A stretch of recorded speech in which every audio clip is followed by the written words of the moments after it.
right, welcome back. Welcome to the Friday afternoon session at the Learning Ideas Conference. Great to have everybody back for our final afternoon, starting off with a panel discussion, which I'm very excited about. And then after that, we'll have more parallel sessions, and then concluding with the closing session and the announcement of the winners of the International E-Learning Awards Business Divisions. That's our afternoon. But for the next hour, and I'm sure we could fill more time if we wanted, we're going to have a panel discussion that I think we've all been looking forward to. And the panel discussion is on AI, on artificial intelligence, and the future of higher education and workplace learning. So we're looking forward to this as a panel and also as very much an audience participation kind of event. So as you have questions and comments as we go, we look at this as everybody, please feel free to participate online. ASB monitoring the chat, and in person, we'll also bring around the microphone so that you can talk. So everybody should be free to raise questions, comments, talk about your experiences. This one's going to be a lot of fun. So I'm really excited about the panelists that we have, and this we're doing as a hybrid panel. So we have three panelists, and the first is Hal Christensen from Quick Competence here in New York, actually in Forest Hills. And so there's Hal. We're going to let everybody do their 1-minute intro in just a second. Then joining us online, we have Gila Kurtz, who is from Israel, although she is currently in Dublin, Ireland. And we have Fernando Salvetti, who is from many, many places, including Italy and Texas. And Fernando, I don't actually know where you are at the moment. Currently in Italy, Turin. Okay. West side of Italy. Okay, there are always a lot of choices. He's a traveling man, so he's currently in Italy. So those are our three panelists. What I'm going to do is I'm going to go over and sit down next to Hal, and we're going to go from there. And then I'm going to ask each panelist to just kind of do a 30-second intro about themselves, and then we'll get on to some questions and discussion about AI and the future and where we're all going. So really looking forward to this. All right, fantastic. So if we can go ahead, let's do just quick panel introductions. I think some of you, especially been here for a long number of years, have probably met most or all of the panelists at some point. But let's start with Hal. Oh, thank you, David. My name is Hal Christensen. Very happy to be part of this panel when David told me about it, because I have, despite my youthful appearance, I've been around for a long time. And this is the fourth technological revolution I've been through, starting with the IBM PC in 1981, and then going on to the internet and going on to cell phones and on now to artificial intelligence. And I have a perspective on that, and I'd be happy to share that. Basically, most of my work in corporate training has been as far as has been largely consulting work, working for large organizations in the New York City area. First for one small company, and then I had my own company for a good number of years. So my perspective has been, just to let you know where I'm coming from, a lot of the work that I have done is in the area of what we call performance support. That is, we focus not so much on the actual training, but on how we can help people do their jobs and on the performance. So I will be looking at this from that angle. Fantastic. All right, moving on with the intros in alphabetical order. Let's go to Gila next. Thank you for having me. I apologize I cannot be with you. I would love to be with you. I'm the Dean of the Instructional Technologies faculty in Israel, Holon Institute of Technology in Israel, and I'm really excited to share with you kind of new news from my side that we are approved to offer graduate program on AI in learning technologies, and I'm really looking forward to this new graduate program, and we're looking forward for collaborative with any one of you in the audience or listening. We would love to collaborate. Thank you. Fantastic. All right, and Fernando. Hello, everybody. Me too. I'm very unhappy because I'm not able to be with you in New York. But at the same time, I'm very happy to be here with you remotely. I'm the founder and managing partner of LogosNet. That means something like brain network, because logos is an ancient Greek word that means knowledge, brain, understanding, dialogue. And what I'm doing since 1996 is putting in dialogue instructional designers and subject matter experts in order to try to design and deliver, let's say, accessible, easy to use learning experiences. Year after year is a little bit easier because technology is boosting a lot of opportunities and chances that in the past were unthinkable. Generative artificial intelligence is the latest one in our path, but extended reality and before the first immersive and interactive environments, the cave-like. So my arena is in between cave-like environments and avatars, let's say. All right. Fantastic. Well, let's talk a little bit about AI and the future and where we might go. So I'll have a few different questions, and as I mentioned, also with people in the audience can, chime in. Just if you're here in person, just raise your hand. If you're in the online, just comment in the chat, and we'll try to work everything in that we can. So I want to start talking about sort of the potential, particularly in terms of the potential for AI, in terms of the experiences that we can create. How can we best use AI? Where do we see things going in terms of the experiences that we can create? End products for the learners, whether it's performance support, whether it's learning that they do on their own, all the different uses of AI for education and workplace learning in terms of the end product rather than the process. So let's start there. So Gila, can I go to you first on how you see that evolving? I know you have ideas. Do you have like a week for me to answer you? I know. Each of these questions could take a solid week just for one person. So yes. But the truth, we don't know where we're heading. We know that we're within the revolution, but we don't know where we're heading. So we are still learning. And I would like to touch about one thing that I find really essential to relate. The fear from AI, like it's changing and what will happen to the world, what will happen to the student, and what will happen to the learning in workplace. Well, I don't know why we're fear of AI.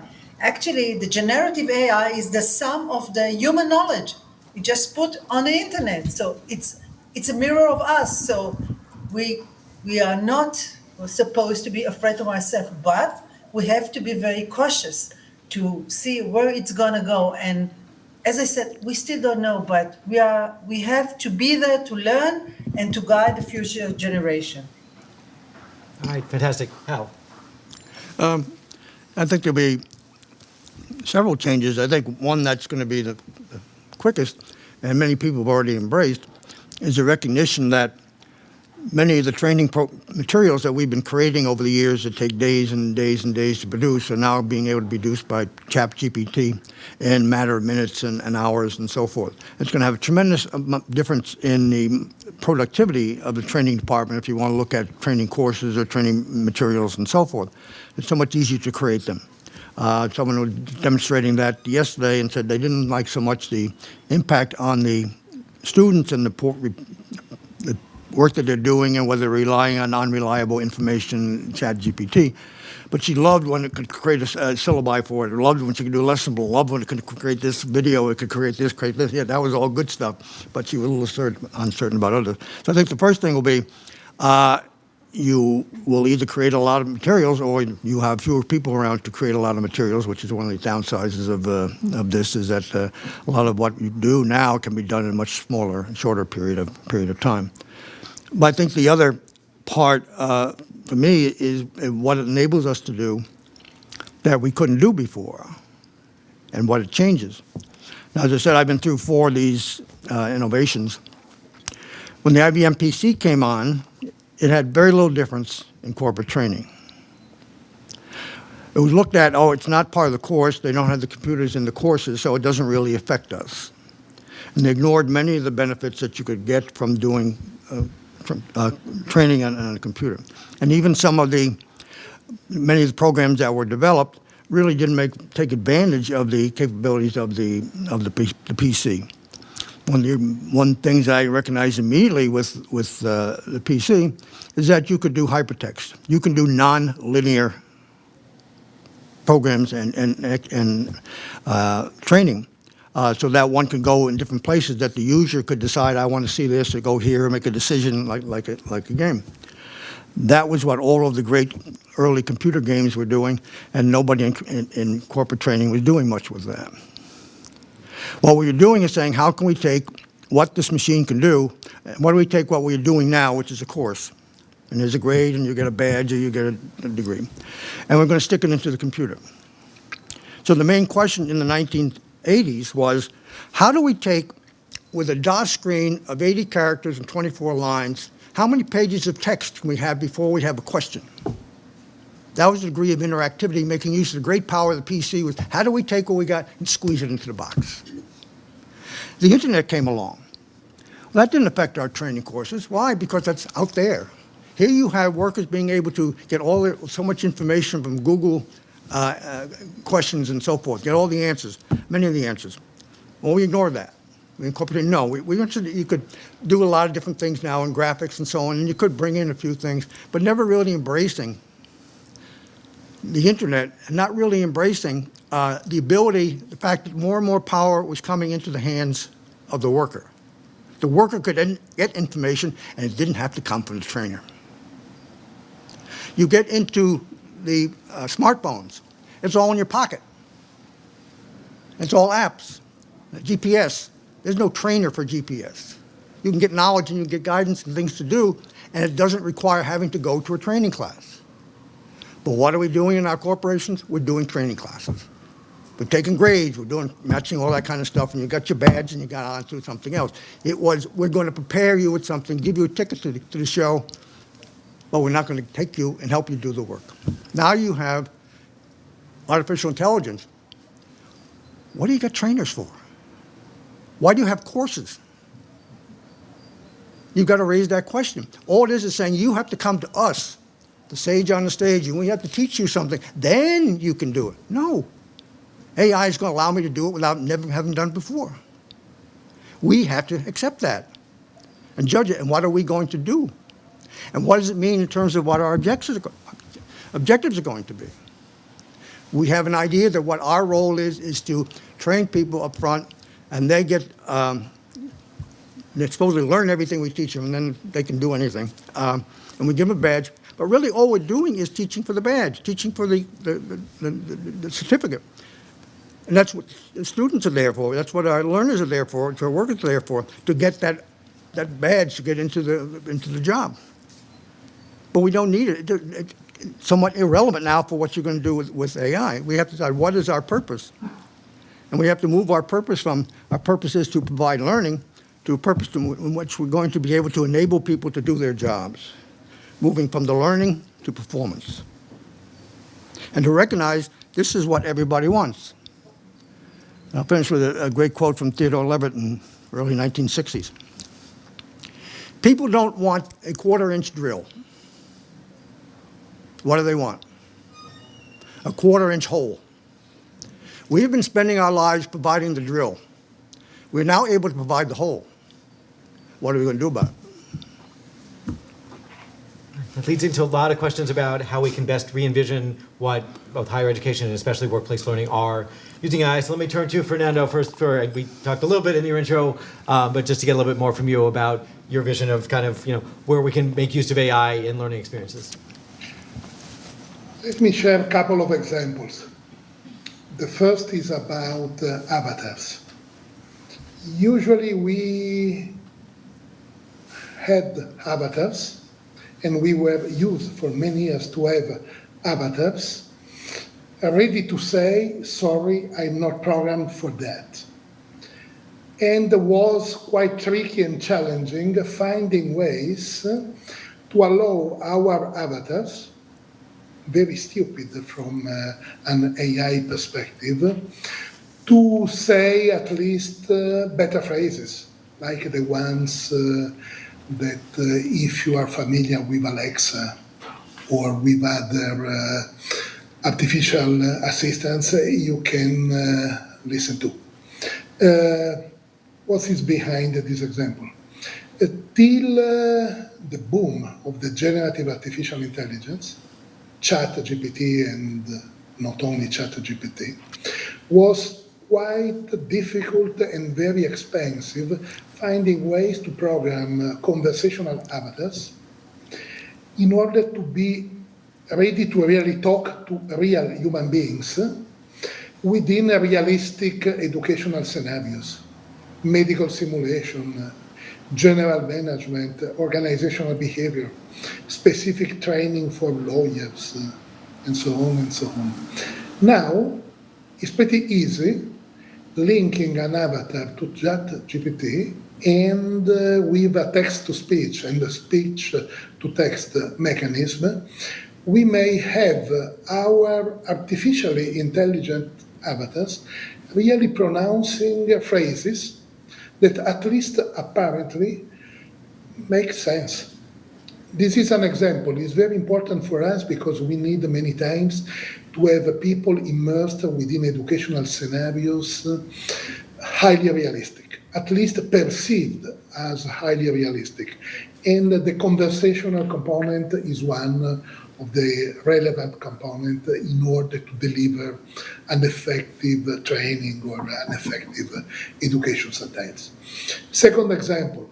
Can I ask one follow-up question on the first example before I let you move on?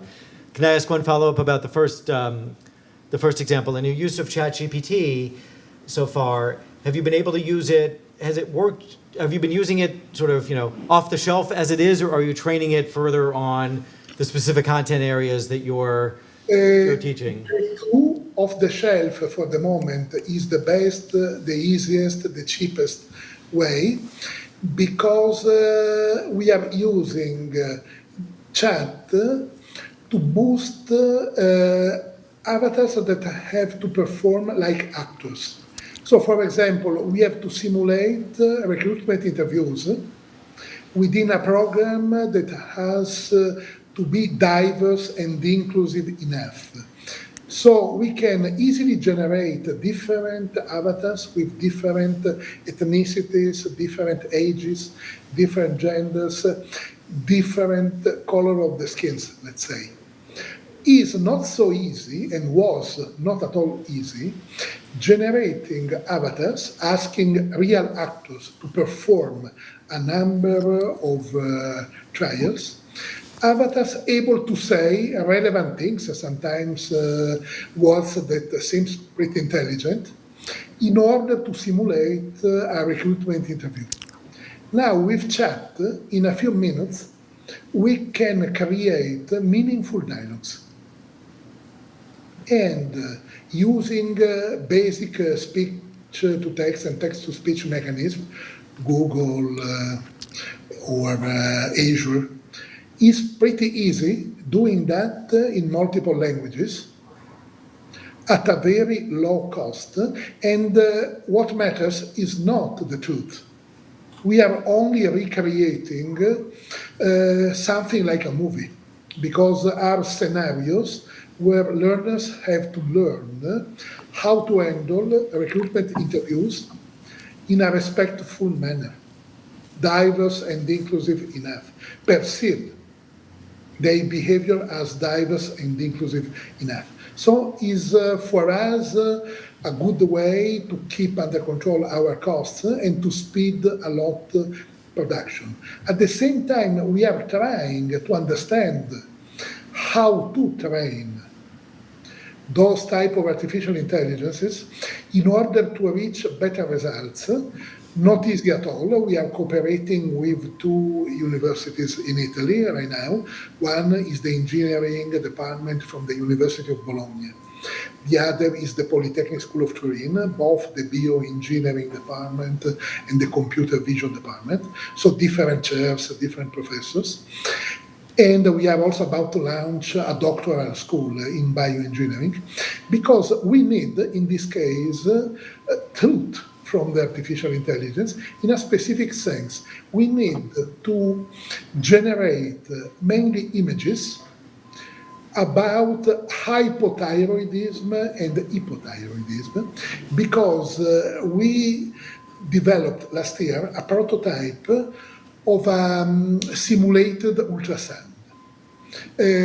Thyroidism usually is not really studied by students, at least in Western Europe, because it is underrepresented as an academic topic within the medical school curriculums. So we decided with a medical school from Italy, that is the one from the University of Turin, to start targeting thyroid, and to do so, we started, let's say, training an artificial intelligence network, again a network, adversarial network technically, with a number of annotated images. Now we can generate images artificially. So we started trying to collect hundreds and hundreds of images from the real world. Again, expensive, challenging, difficult. We were in need to ask people that were really lacking time, medical doctors, physicians, and surgeons, to provide us with annotated images. Now we are at the beginning of this process. We are trying to train our artificial intelligence in order to create true and false cases, totally in an artificial way. I do not know if we will succeed or not, because we assume to be in need at least to close a doctoral cycle, means 3 years, starting from the next autumn, because for the moment we only worked 1 year and a half. About that, we were able to develop a first prototype. We are trying to understand, when I'm saying we, I'm saying the chair, that is a bioengineer, plus 4 other researchers from the Polytechnic School of Turin, plus 4 other professors from Bologna. Lot of people, plus a next doctoral student expected to be recruited by October. So we'll see. For the moment, who knows?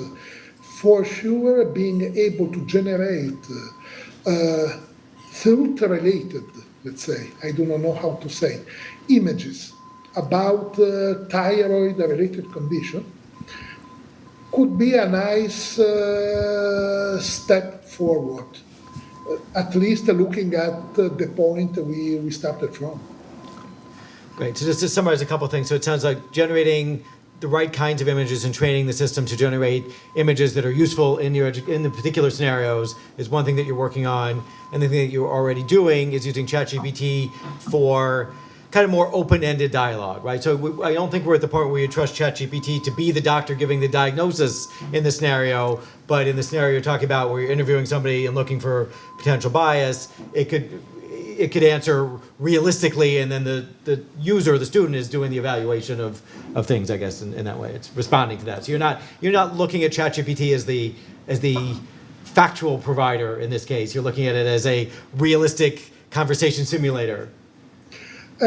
Is just a language model. Yeah. No, I mean, in terms of the use that you're choosing for this, right?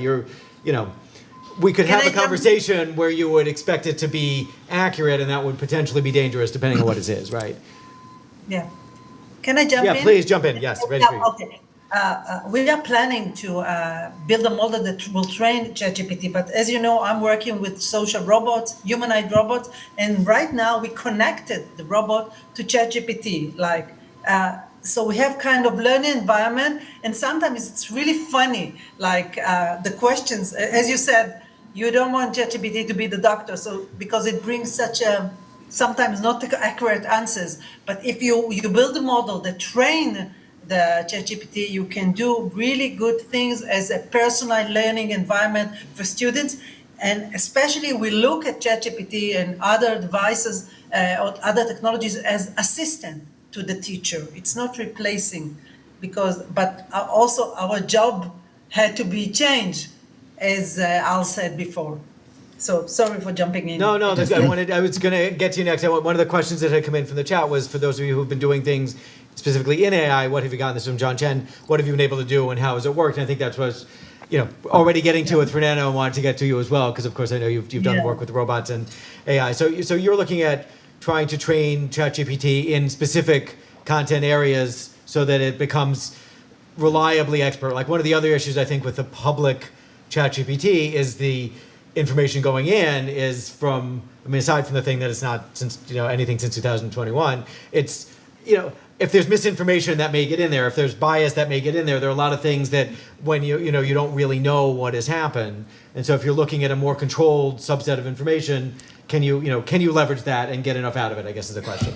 You are right about the bias and everything, but I think this is not the challenge. The challenge is how to teach our students to use AI in a manner that will empower them. Because we know that using ChatGPT, Midjourney, and so forth can really shorten the learning process. And I do believe that taking the time to learn is important. So I think that we have two main challenges to teach our students to ask the right questions, the prompt, how to write the prompt, and also to think about ways that will give them kind of added value learning in the academia. Otherwise, if ChatGPT will replace that, what are we going to do?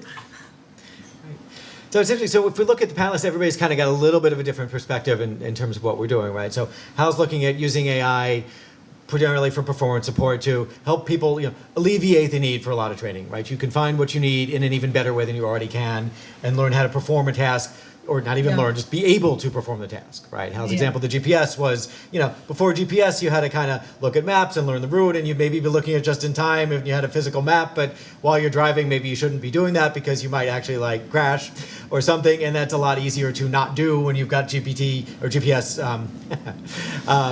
There's a slip. Is it easier or harder to crash when you have ChatGPT in your car? I don't know the answer to that, and we should not test that. There's probably a Tesla joke in there too, but I'm not going to make it. Anyway, but with GPS, you have other things that I think play into this are the mode in which you're going to hear things, right? Like you're driving, you get audio. You don't have to turn and read. With a map, you can only turn and read, and so that plays into this.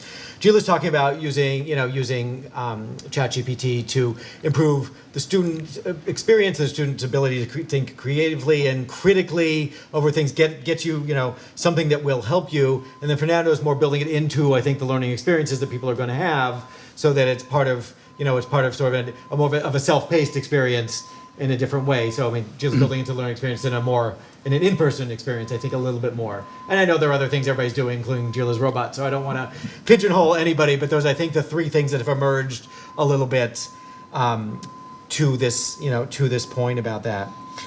So lots to talk about. I want to open up the floor. So we have a question from John in the back. Wait, hold on for the microphone. John's got a question for the microphone. I think Sergio's got this one. Thanks. So is this working? There we go. So as AI becomes a collaborator, I know we've had a discussion on Wednesday about how do you teach students to work with ChatGPT and those immersive generative technologies. But what role do you think L&D has in taking responsibility for training the AI itself as another employee in the organization? Question. Okay, so anybody have a perspective on that one? I think that's Hal's leaning forward. That's all I do. I just lean forward. I believe that was an extension of our conversation over lunch, John. And I think what you mean by that is we could actually learn how to replace jobs. In the sense, if we learn how the job works and so forth, and then we should be able to actually train AI to do the work that we've been normally teaching somebody else to do. Am I getting that right? That's part of it. That's part of it. Yep. Good question. I think we're about to turn to ChatGPT to see what the answer might be. There are so many ethical questions involved with all this stuff that we have to wrestle with. And one of the issues obviously will be, will AI, and particularly ChatGPT, will it replace workers? And if it can, are we actually involved in the process of doing that? A lot of the jobs we have, we train people to do it, and they, sort of learn it from training and pick up how to do it. But the nature of the job can be broken down. You look at the patterns, what's the job set up, and how they do that, and so forth. You can create a guide that walks somebody through it, and with AI to be able to give you the information, or them the information structure, and so on, so that it can be done by somebody who's not a person. That is the danger. The work we do tends to be, we're assuming the person is there, but if we can give them that kind of guidance, that person, then they'll be able to do the job without having to go through a lot of training, because it will show them how to prepare to do something, how to plan to do something, what they need to do, a checklist to show this is what you want. Did you do this? Did you do this? Did you do this? And so forth. So it kind of walks them through the job and gives them, what we're doing is we're actually facilitating doing the job and enabling. We're not trying to teach. We're trying to enable and facilitate. How do we make the job easier, and how can we give people the tools they need at the point at which they're doing the work to be able to do it without having to remember something or to go back and forget it. And there, I think GPT really has a real role to play. It's like taking micro-learning, but actually putting it micro-learning with a purpose. It's actually connected to what the job is, rather than here's some micro-learning I send you in an email, and I'm sure you remember it because it's small, and you'll remember it 2 years later. I mean, this is the nonsense of micro-learning. What you want is a visible workflow that guides somebody through the process. And where I need something, it says, okay, here's this, click, boom, there it is, and you can move forward. But what John is saying, the next step is, why do we need the person there? And it's a good question. I don't know where that's going. Gary. I was thinking, as you were speaking, about Atul Gawande's checklist manifesto. Yeah. All right, and if you're not familiar with it, it's checklists for medical operating rooms. And the whole idea was, rather than the surgeon being the king, and all of this technology that he couldn't possibly know how to coordinate, that you come up with a checklist that actually reduced accidental deaths and so forth by about 65%. All right? Could we use GPT to create those checklists that it would be able to, can you train it to look at the technology that's involved, to know what order things have to come in, and who's responsible for what, who should be making the call, that we should stop, don't cut that kind of thing? Well, I think the thing to keep in mind is that we have to start looking at knowledge as a tool rather than something to be learned. I mean, it's not a box of chocolates. It's not something you got this perfect cherry and you wrap it in syrup and enrobe it in chocolate and put it in a box with aluminum foil and heart-shaped box for Valentine's Day. But It is if a you tool. did, how would we be able to sketch out the process for that? We do.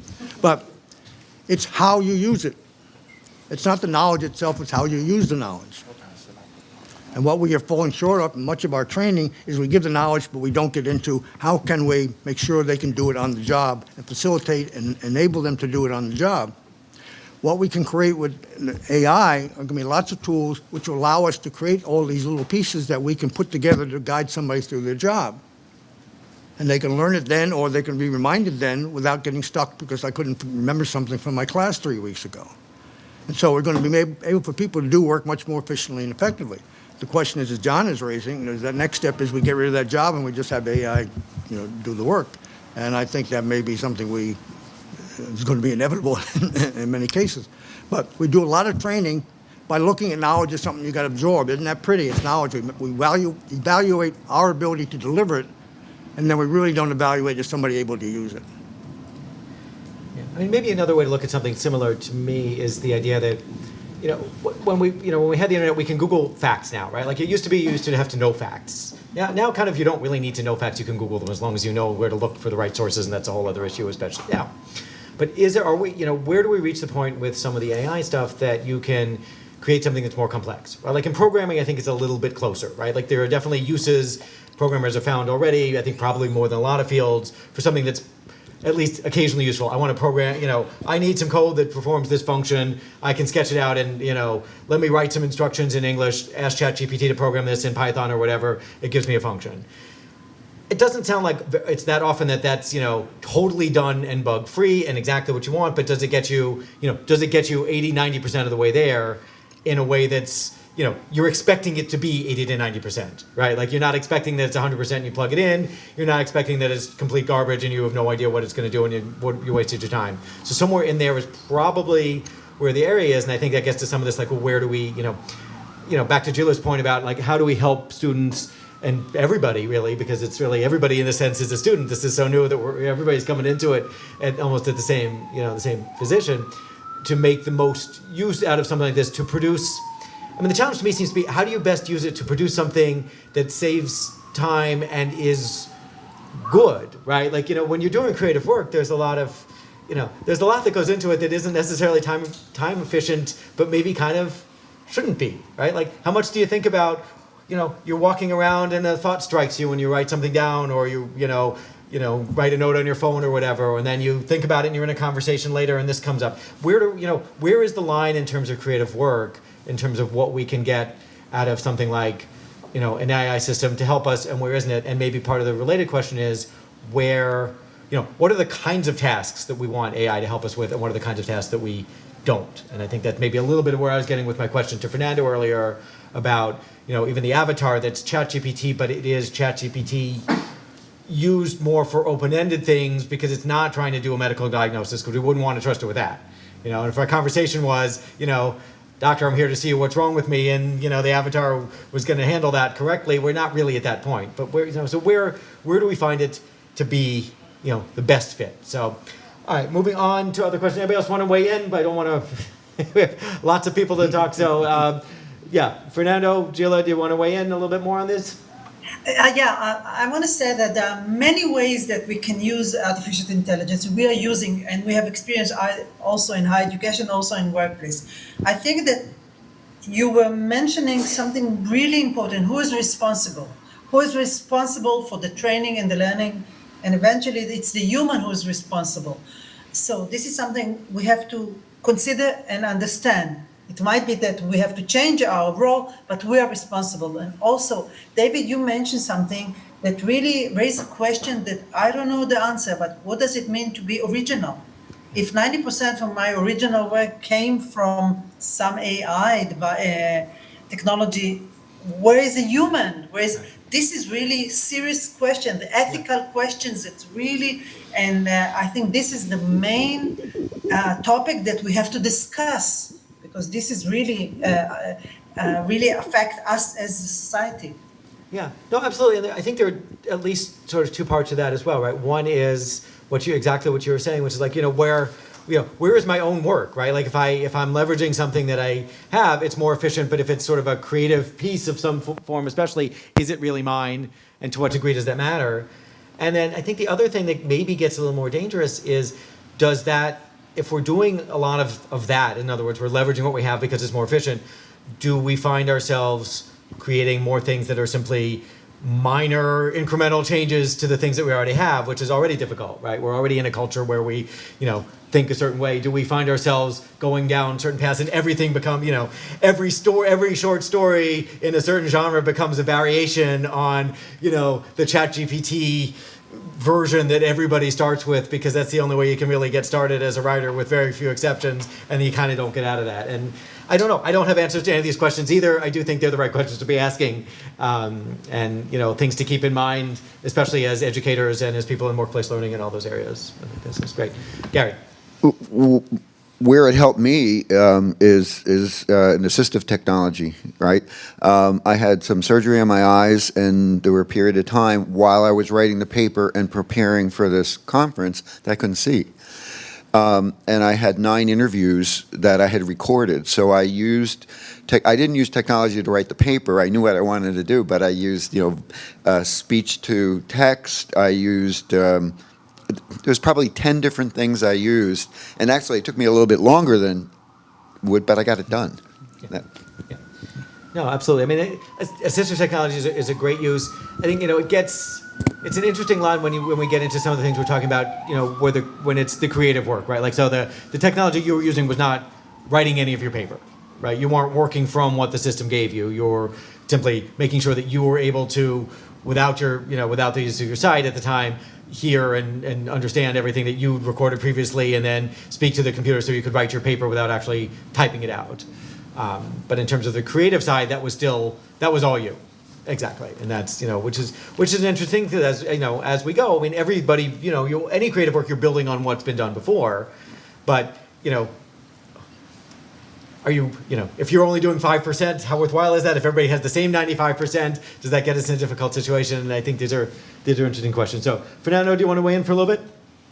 Let me say that from my perspective, we are still keeping our creativity because we are trying to write down prompts in a way that has to be intelligent enough to obtain relevant or at least interesting answers, and that we can simulate a dialogue with an artificial intelligence in order to try to follow directions that are our own directions.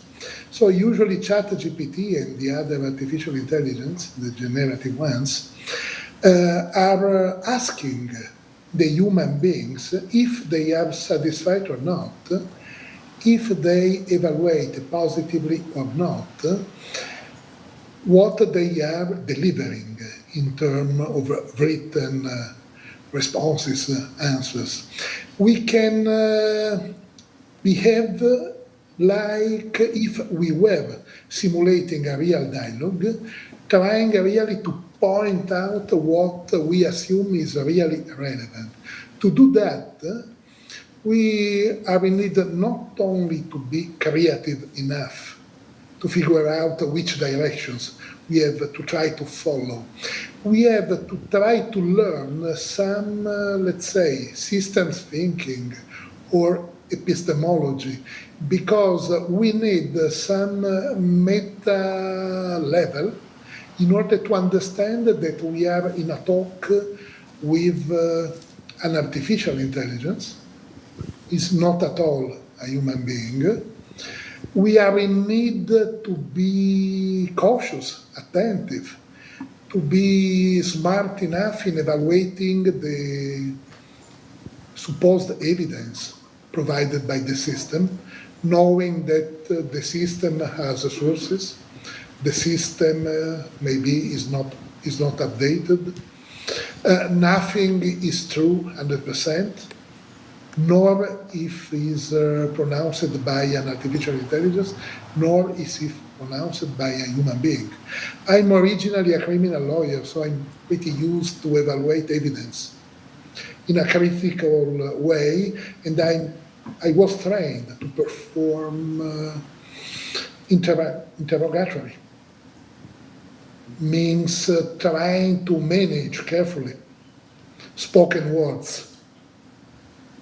So, in my opinion, it's the same.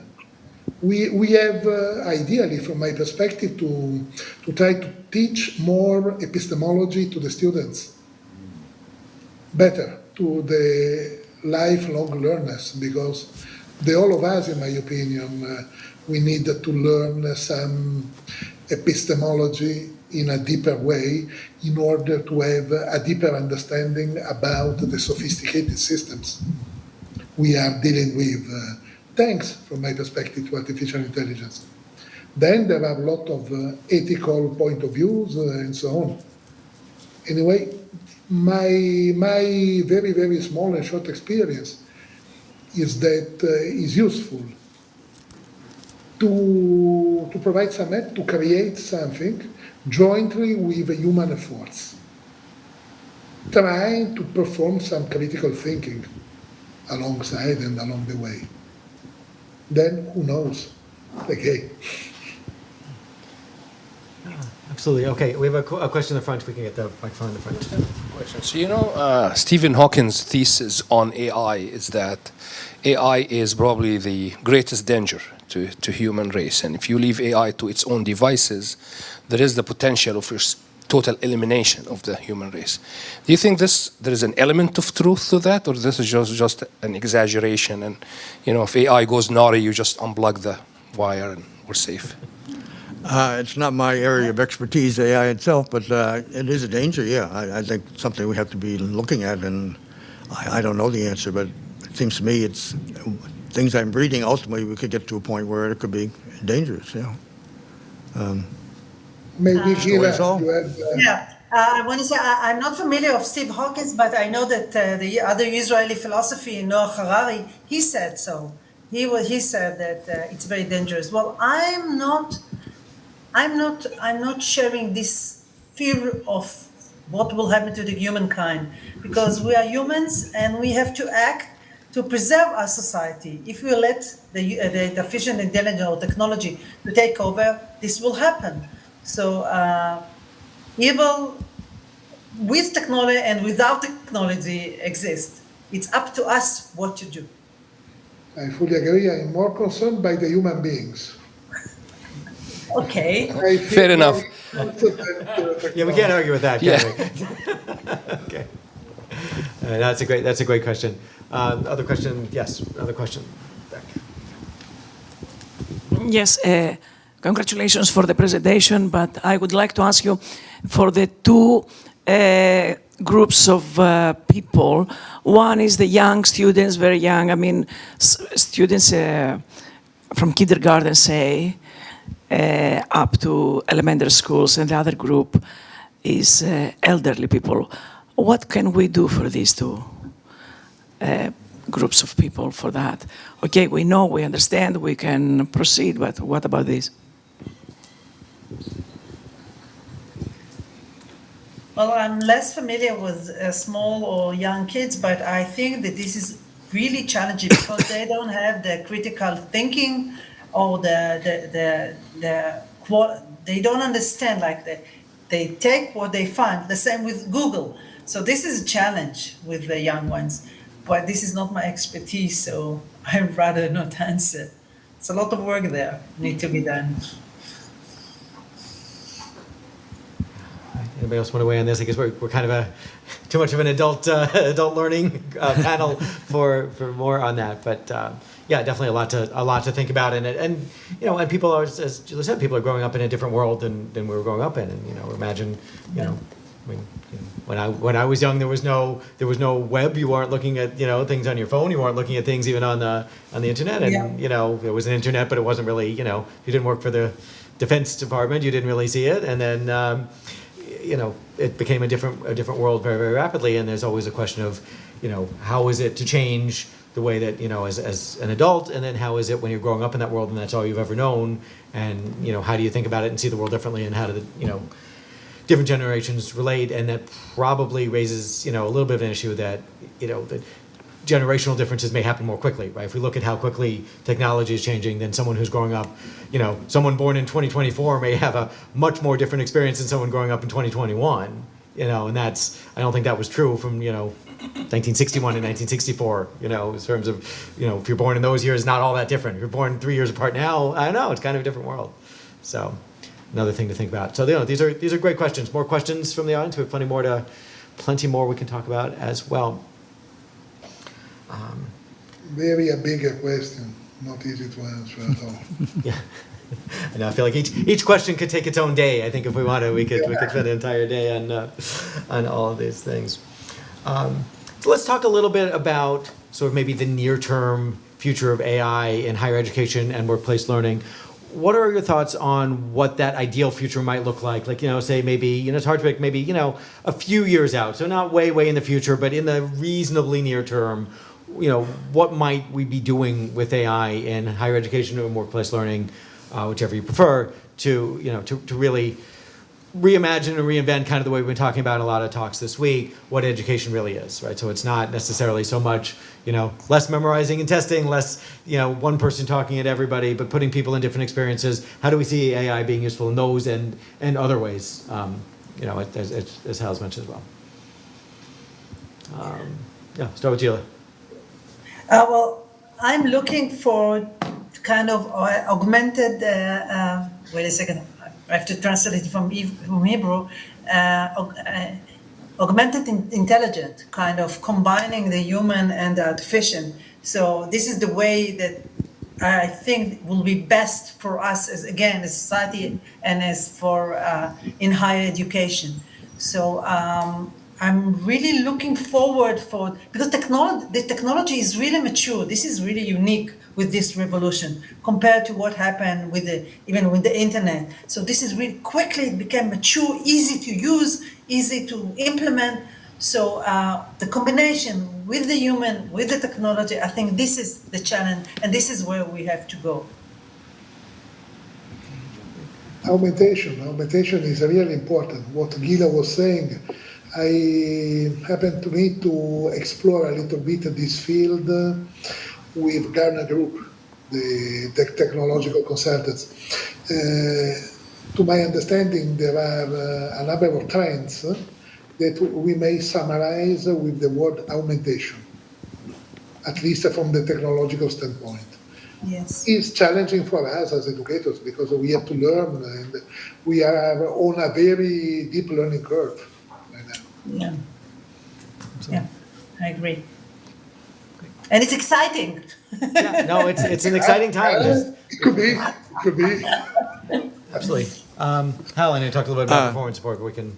Yeah, I mean, I think it's basically, we really need to think about what we're doing and what our purpose is and what we're trying to accomplish. And I think that's something we've avoided doing for all the technologies I've been living through. We have failed to begin to say, well, what are we really trying to do? And we stick with what we did 50 years ago or 100 years ago in the classroom structure and saying this is in the course and this is what we want to continue to do. We have to look at what the capabilities just give us and does it change what our purposes should be. I'm arguing that this enables us to do something that we really have understood for a while we needed to do, which is to move away from looking at knowledge and training as being just teaching things and that someone needs to memorize to the point of where the goal really is what the job is. There's a great work being done in an area in product development called jobs to be done. Anybody familiar with that concept, jobs to be done? There should be a lot of people shaking your heads because that's exactly what we should be looking at. What their concept is on product development is that we tend to think, okay, we have a product, we have a software out there, and we want to add some new additions to it. We'll go ask the users, what do you want, or what do you need to know, or what this and this and this, and they fail to ask the real question. What are you trying to do? Because everybody at any time has a motive, and that is to get a job done. We're all in the process at some point, at all points, of getting a job done. Not to learn, but to get a job done. In a corporate setting, we have taught the workers, you'll get the job done by going to training class, and then you'll be able to do the job. So that's part of getting the job done. Now we're saying with ChatGPT and so on, maybe that training class isn't necessary. But what that worker wants is to get the job done. He's now realizing that the certificate and the badge isn't really the way in which I can get the work done. It gives me the ticket to get in the door. But we have to look at what is the job people's trying to do and how do we enable them to do the job. That's a totally different framework than I got to teach them this. Now, training methodology, you all ask, what do you got to learn? What do they need to learn? That's not the question. The question is, what are they trying to do, and what can we do to facilitate and enable them to do it? There, you have to make a whole change, and once you begin to go that way, you begin to realize you're going in different directions. Sorry, that's the essence of Kathy Moore's work with action mapping. Yeah, yeah. Right, and so I think that does happen. As I'm thinking about the L&D space, I'm thinking about things like teaching people how to prompt AI. Yeah. Right, teaching people how to set a context for AI and the right prompts so that they can use it to make their work more effective. Yeah. And so I could see that being a part of the L&D role. Because, we still miss the mark with teaching people how to use computers most effectively or smartphones most effectively to do their jobs well. Yeah. Because I'm constantly training folks who are, either out of college or didn't go to college, and they're not using technology the way they could be. So.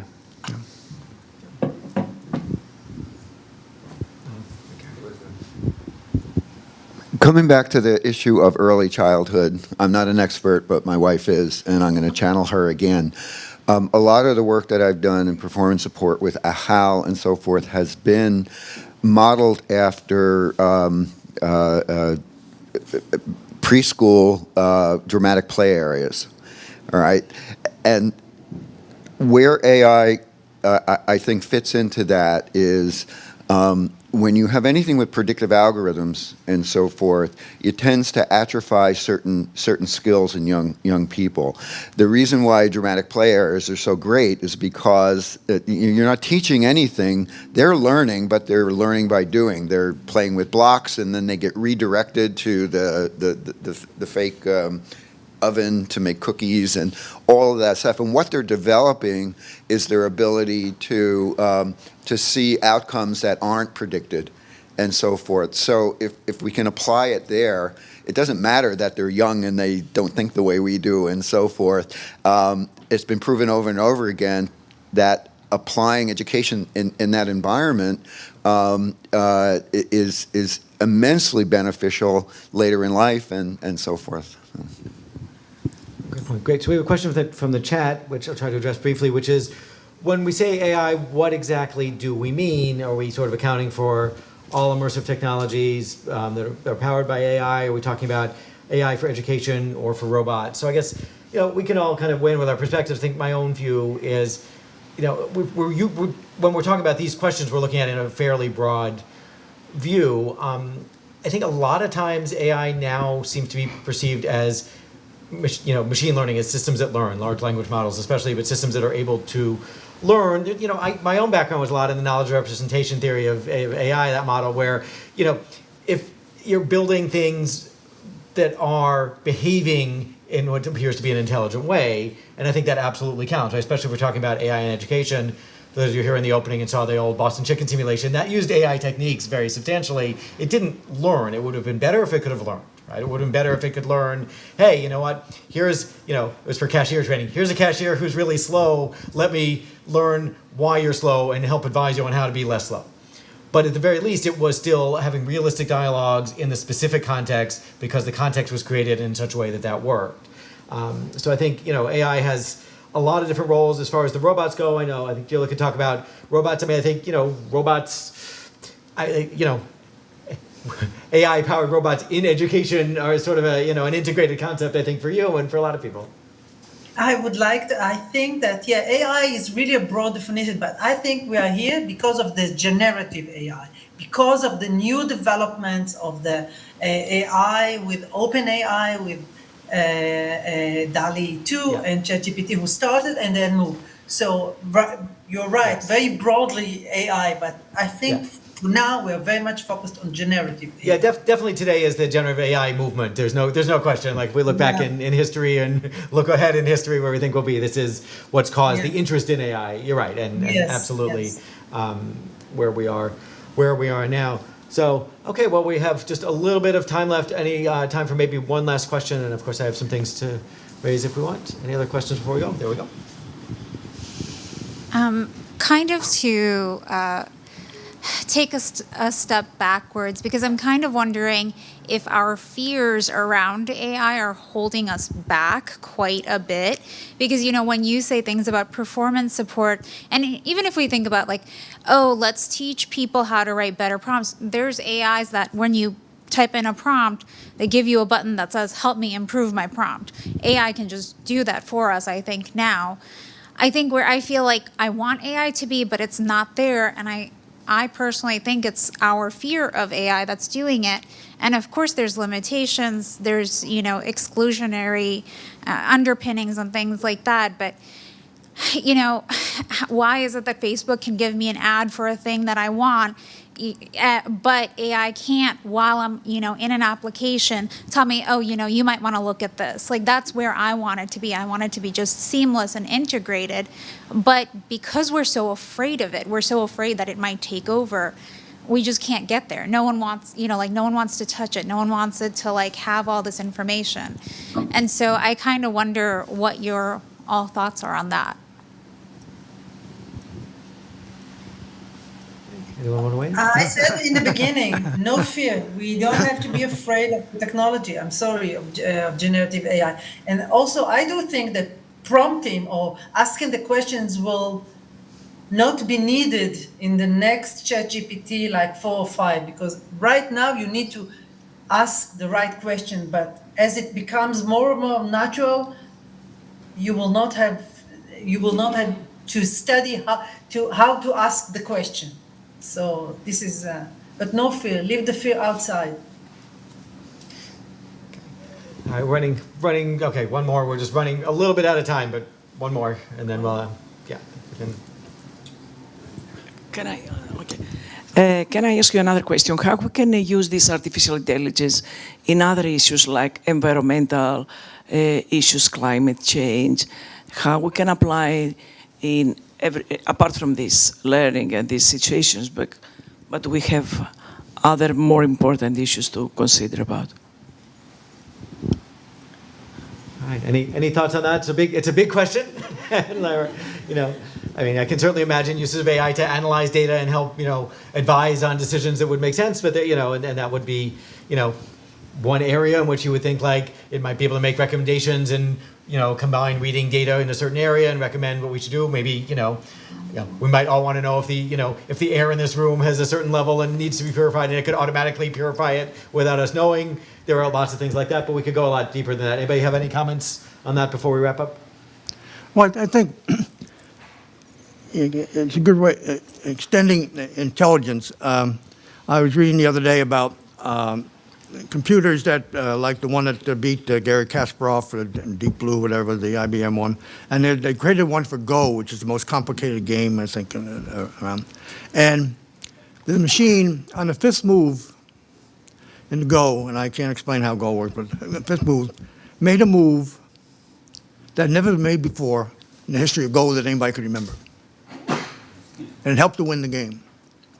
It's the ability to look at the patterns and see things that we can't see. The chess program doesn't think like Gary Kasparov. And what you're getting into is it can create new ways of looking at the patterns and put things together we have not been able to put together. And what comes out of that could be some amazing stuff that's going to happen. And I think applied to issues of climate change and so on, you might realize, well, the pattern here is something we hadn't looked at before. There's another piece of data here. You bring that in, because we'd be able to do all this kind of processing, thinking, and generative learning in the process. I hope it will be. I assume they're trying to use it in various ways, but its potential is to get us to think differently, to come up with something new that we hadn't seen before. Oh, if we do it this way, wow, it changes everything. So I'm hopeful. Fantastic. I think that's a great note to end on. As I kind of said at the beginning, I think we could have this panel discussion for 3 days as its own panel and its own conversation. And I want to thank all of our panelists and all of our audience members for participating so much in this.